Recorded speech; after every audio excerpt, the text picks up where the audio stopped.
Olá, amigos, tudo bem? Sejam bem-vindos a mais um vídeo neste canal. E este é um vídeo muito especial, pois estou aqui para comentar a minha leitura de A Montanha Mágica. Antes de conversar com vocês, eu vou explicar mais ou menos a minha divisão. Eu fiz aqui uma espécie de divisórias para as partes. Neste vídeo nós iremos falar dessas primeiras páginas aqui, que na minha edição da Companhia das Letras termina na página 110. Essas páginas são correspondentes às partes 1, 2 e 3 do livro, que é o objetivo desse vídeo. No próximo vídeo a gente continua com a parte 4 e assim por diante até terminar essa longa jornada, essa longa subida à montanha. Então eu dividi mais ou menos assim, não tem um cronograma, a minha leitura está sendo por tempo e não por páginas, a minha meta é ler todos os dias 30 minutos.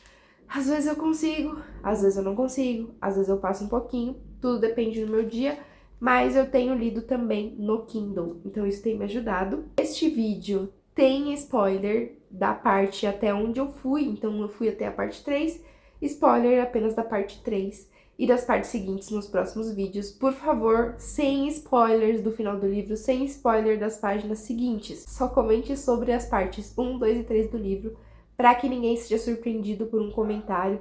Já me aconteceu e é meio chato. Mesmo que este livro seja muito antigo, nós temos que ter as primeiras experiências com leituras, e eu acho válido não ter informação relevante do livro antes de ler ele. Como eu disse, eu fiz a leitura sumariamente pelo livro físico, mas em alguns momentos eu precisei recorrer ao Kindle porque é muito mais confortável. E, gente, não tem condições de eu ir pro trabalho com esse tolete aqui na minha mochila. Assim, se eu quiser ter alguma dor nas costas à noite, aí eu levo. Mas como eu não quero, eu tô usando o Kindle, então, no trabalho. Vou deixar o livro ali atrás só pra ilustrar a nossa conversa.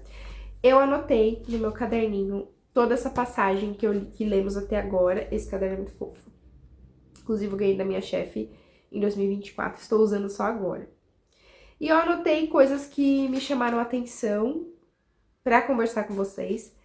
Primeiramente, antes de ler aqui o que eu escrevi, de falar sobre o que eu escrevi, eu preciso dizer que este livro foi mais fácil do que eu imaginava. Eu comentei isso um pouquinho naquele vídeo que eu fiz, né, de é preciso ler livros difíceis, e eu coloquei A Montanha Mágica como um dos livros difíceis.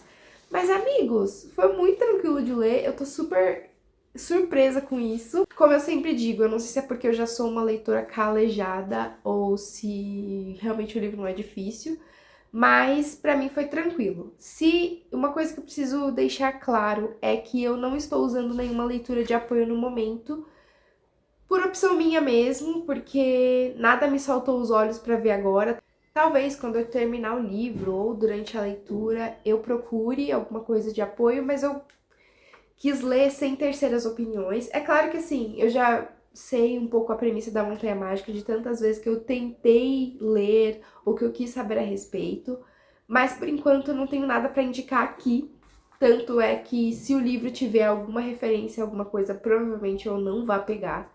E tudo bem, é a minha primeira leitura, eu posso reler no futuro com as zilhões de referências que o Thomas Mann faz aqui, certo? Então eu estou indo com o que eu tenho e eu acredito que o livro vai se sustentar por si só. Eu pensei em algumas coisas para ler, mas nada com certeza ainda, então é isso. Como eu disse, o livro foi muito fácil de ler, eu achei isso surpreendente e ao mesmo tempo é um livro muito bonito, muito belamente escrito. Assim, isso não me surpreendeu porque eu já conhecia Thomas Mann dos Buddenbrook, porém ele é um autor, ele é muito, eu senti A Montanha Mágica um livro muito fácil de ler, mas também com cuidado nas palavras, com o jeito como ele fala do Hans. O propósito, o Thomas Mann, ele já diz para que veio. Ele vai comentar sobre a passagem do tempo, que é uma das premissas, um dos pilares da Montanha Mágica, pelo que eu entendo. Ele deixa bem claro que este não é um livro para você ler em uma semana. Talvez você leia em 7 meses, mas também não precisam ser 7 anos. E isso já me acendeu uma anteninha. Curiosamente, aparece o número 7 no livro, então não sei se é algum easter egg do Thomas Mann. Mais pra frente tem um personagem cujo nome é Settembrini, que eu acho que é 7 em italiano ou em algum idioma. creio eu que italiano, porque é a origem do personagem. Então ele já diz para o que veio e ele apresenta pra gente que ler este livro exige parcimônia. E é isso que ele quer do leitor dele. Então, beleza. A gente começa, a parte 1 é bem rapidinha, a gente vê o Hans chegando na cidade. E eu achei muito bonito, assim, porque apesar de serem pouquíssimas páginas que o Thomas Mann escreve sobre esse cenário, é bonito, assim, de ler ele no trem, subindo a montanha de trem, enfim. E eu fiquei me imaginando nesse cenário, inclusive eu fui lá no Google Maps e coloquei aqui, se eu não me engano, a viagem é de 20 horas de trem. Atualmente são 14 horas, mas não acho que seja um trem direto de Hamburgo, na Alemanha, para Davos-Platz, na Suíça. Então eu me imaginei muito assim, nas montanhas geladas, apesar de nunca ter visto neve na minha vida. Ele apresenta o Hans de uma forma muito... ele é meio... É um garoto simpático, mas ele é meio singelo, nada demais. Mas é isso aí que tem pra hoje, né? Que a gente sabe que A Montanha Mágica é um romance de formação, então a gente vai ver o Hans crescer. E o Hans chega no sanatório já recebido pelo Joaquim, o seu primo. Joaquim, eu gostei dele de cara, tá? Eu gostei dele de cara, eu fui lendo alguns capítulos com ele e eu continuei gostando muito dele porque eu acho ele muito objetivo e ele questiona muito o Hans, assim, de início. O Hans fala assim, eu vou ficar aqui só 3 semanas, eu vim visitar você e nananã. E o Joaquim fala, mas 3 semanas é muito pouco. E aí lá na frente tem um capítulo em que o Setembrini fala, não, mas aqui a gente conta o tempo não por dias, não por semanas, mas o menor tempo que temos aqui na montanha é 1 mês. Eu imagino o Hans um personagem meio pastelão de filme, assim, porque ele passa por uns infortúnios, coitado, que ele não precisava passar, mas ele passa. Então, esse livro, eu sinto que ele é envolto de uma ironia muito divertida de ler, apesar de mórbida, né? Porque meio que naquele sanatório a galera já tá tão acostumada a ver as pessoas morrerem, que é meio banal, assim. Tanto que o Hans chega no quarto 34, aí alguém fala, não lembro se é o Joaquim, que fala que na noite passada a última paciente deste quarto morreu na cama. E ele, meu Deus, eu vou dormir numa cama que alguém morreu. Mas tudo bem, acho que já lavaram os lençóis, né? Tá tudo certo. Então, assim, é muito curioso esse tipo de tratamento pra morte, que é... então, acontece, né, gente? Todo mundo morre em algum momento. Então, no sanatório, isso já é muito consolidado e normalizado. Que pra quem tá de fora, rola um estranhamento. Como o Hans teve e como o leitor vai tendo também no livro. Aí nessa cena que o primo conta da morte dessa mulher, no quarto em que o Hans vai se hospedar, eu dei risada, gente, mas eu dei risada me sentindo muito culpada por rir disso. Só que o jeito que ele escreveu foi muito divertido de ler. Aí a gente vai adentrando mais na história, a gente conhece mais algumas pessoas, principalmente no restaurante. O Hans chega para o jantar, se eu não tô enganada, aqui no sanatório. E essa primeira parte são as primeiras 24 horas dele, tanto que na parte 4 ele fala que se passaram 3 dias, desde o capítulo final. E aí a gente começa a conhecer as pessoas no restaurante, nós conhecemos o Dr. Krokowski, ele vai conversar com o Hans, né, e fala, tudo bom, o que você tá fazendo aqui? Aí o Hans fala, não, eu tô só de visita, eu sou super saudável. E aí o Krokowski fala, não, mas eu duvido que uma pessoa seja 100% saudável nessa altura do campeonato, né, que ele é o médico que cuida desses pacientes. Na parte 3, que já é o final e é o que eu escrevi um pouquinho a mais, a gente vai voltar pro passado do Hans.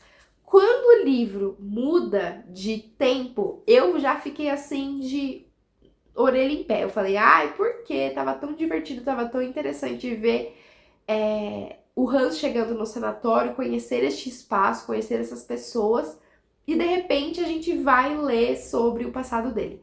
Minto, gente, isso aqui, o passado tá na parte 2, tá? Eu errei.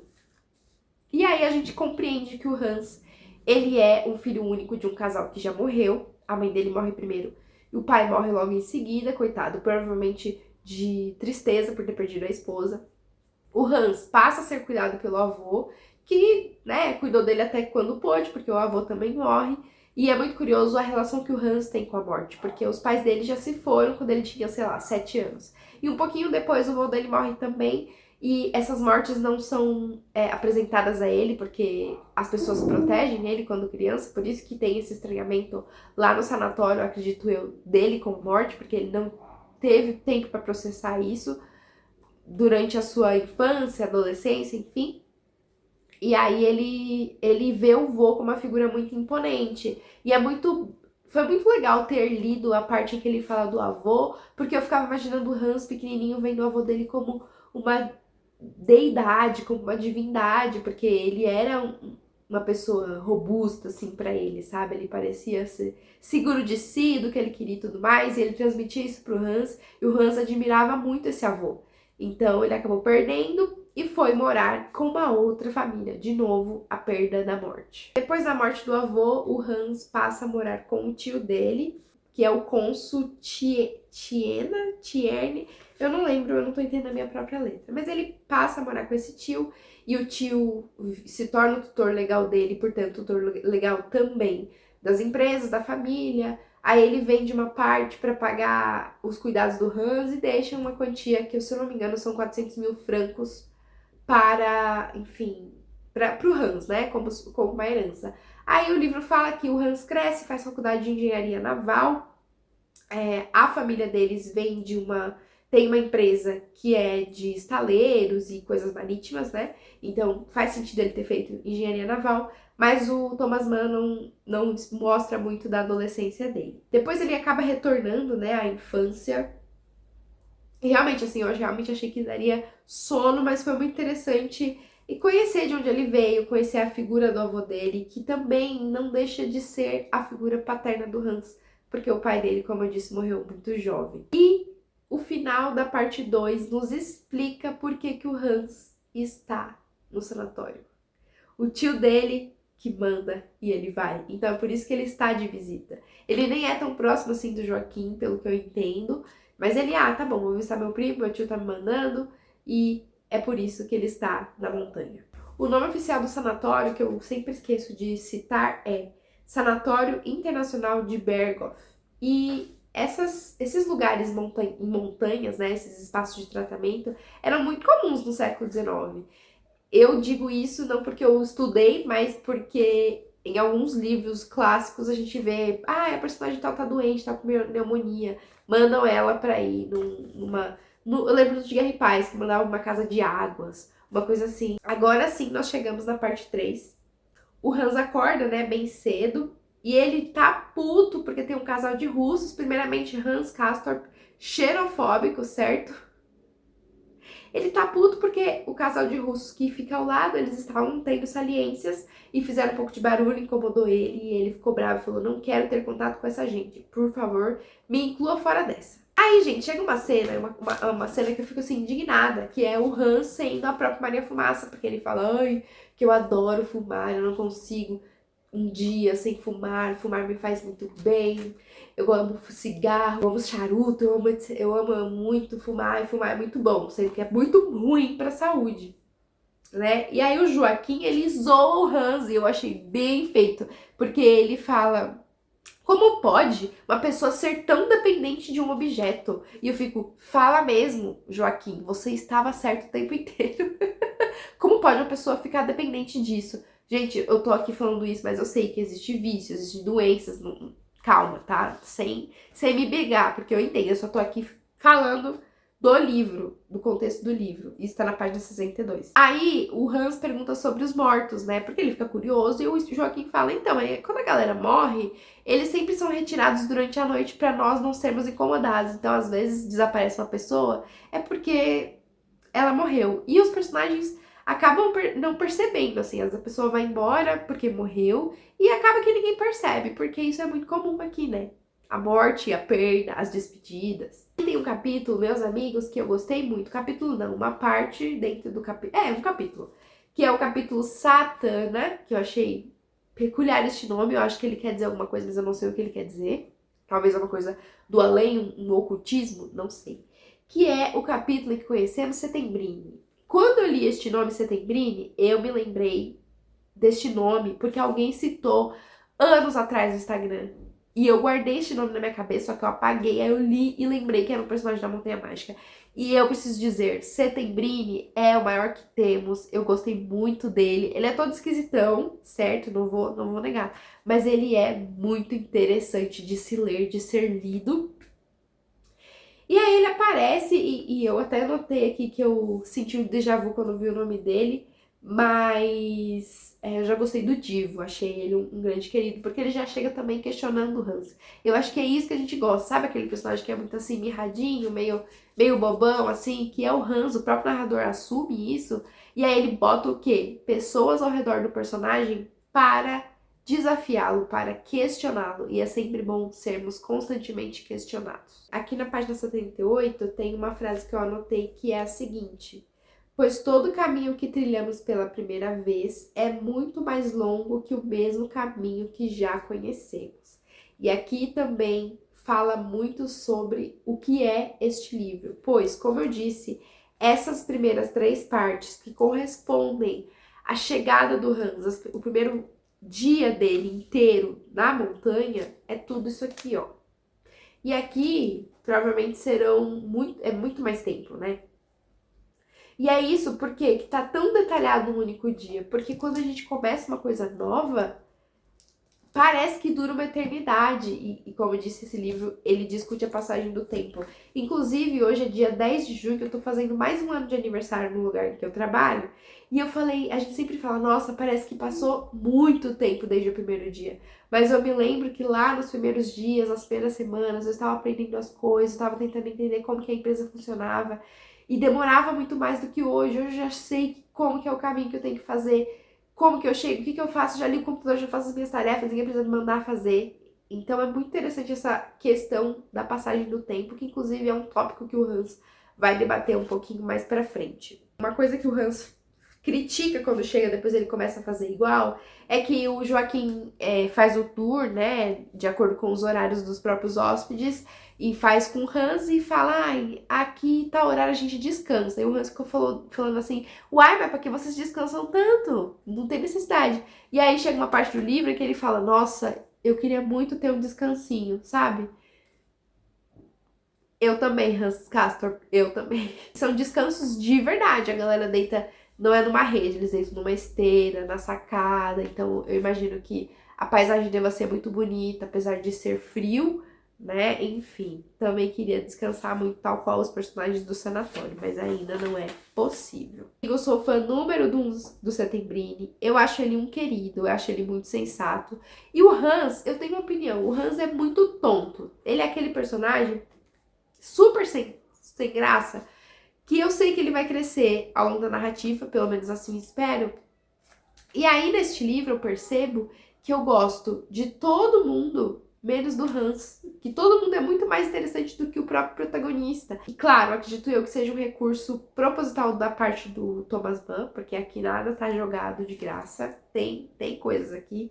E aí eu falo, nossa, mas o Joaquim é tão interessante, o Dr. Krokowski é tão interessante, o próprio Settembrini, que é o meu favorito, é muito mais interessante do que esse protagonista, né? Mas acontece. Ainda falando sobre a passagem do tempo dessas primeiras partes, que são 100 páginas de um dia do personagem, porque a gente tá vendo ele se aclimatar ao espaço, às pessoas, à rotina, e ao mesmo tempo nós estamos sendo aclimatados pelo Thomas Mann à Montanha Mágica, ao livro, ao sanatório. É interessante ver essa questão de passagem do tempo, porque o tempo é uma coisa intangível e eu acho o tempo muito relativo. É aquilo, né? Quando a gente tá fazendo uma coisa muito divertida, muito legal, o tempo dura 5 minutos. Quando a gente tá trabalhando, dura 8 horas. Bom, amigos, eu acho que são os meus comentários sobre o livro. Eu estou adorando, como eu disse, é um livro muito gostoso e fácil de ler. Então, às vezes eu tiro um tempinho ali na minha cama. Gente, é tão gostoso acordar no domingo, sem despertador, pegar meu livrinho e ler enquanto eu tomo um cafezinho, é muito bom. Gosto muito desse ritual e tenho feito com a Montanha Mágica sempre que possível, né? Porque nem sempre dá. Mas espero que vocês estejam comigo no próximo vídeo, a gente conversa mais sobre o livro. Eu, como eu disse, eu já comecei a parte 4, né, que é a parte seguinte a essa, mas não vou comentar nesse vídeo, a gente comenta então no próximo. Um super beijo, espero que vocês tenham gostado do vídeo e estejam lendo a Montanha Mágica comigo. E a gente se vê no próximo. Tchau!